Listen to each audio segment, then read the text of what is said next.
In the pre-dawn light of April 19, 1775, the beating drums and pealing bells summoned between 50 and 70 militiamen to the town green at Lexington.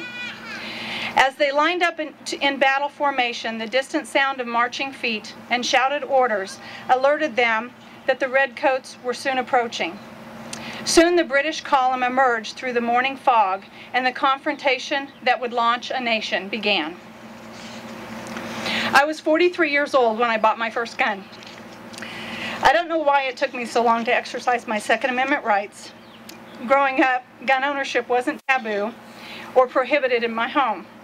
It wasn't because I was afraid of guns. In my youth, I took a hunter safety course with my father and even went pheasant hunting with him a time or two. As a young adult, I worked briefly as a dispatcher for a police department in a small town. However, it wasn't until the Kansas passed the Personal and Family Protection Act that I first thought about buying a gun.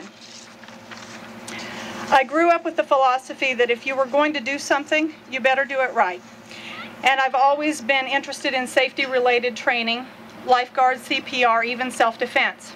So I wanted to be safe and a responsible gun owner as well. I started by taking an NRA first step class.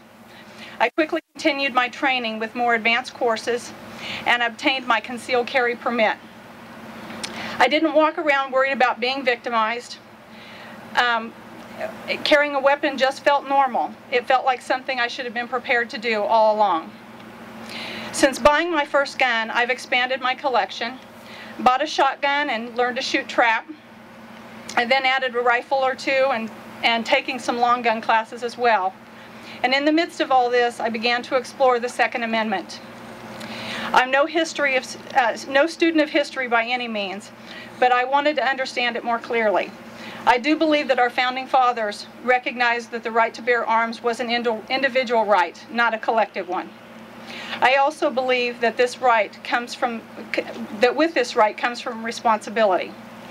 In the words of Richard Henry Lee, one of our founding fathers, to preserve liberty, it is essential that the whole body of the people always possess arms and be taught alike, especially when young, how to use them.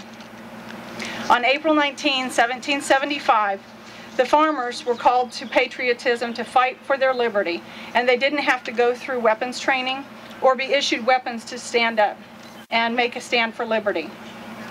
Gun ownership was a way of life. The United States, I hope we once again can be, is a place where children are taught about the Constitution and the Bill of Rights and understands that guns are not objects of crime, but objects of self-defense and liberty. Where gun ownership is commonplace, where it's normal. It is the participation in this event, like this today, and national events in Washington, D.C., that will help start us down this road.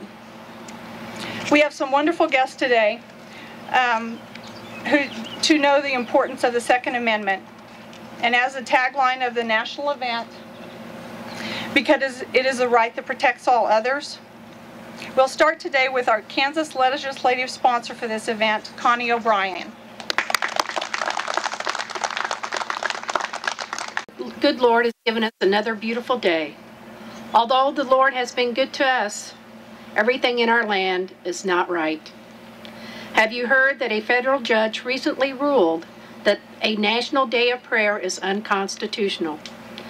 Judge Barbara Crabb. It sounds like to me she's having a bad day and a bad disposition. I'm sure you know that Judge Crabb is dead wrong. She apparently doesn't know her history. If I could talk to her, I would tell her a story. There once was a man named George Washington. George was a general who led a revolutionary army. He later became a person who presided over the Constitutional Convention, and eventually he was chosen to be our first president.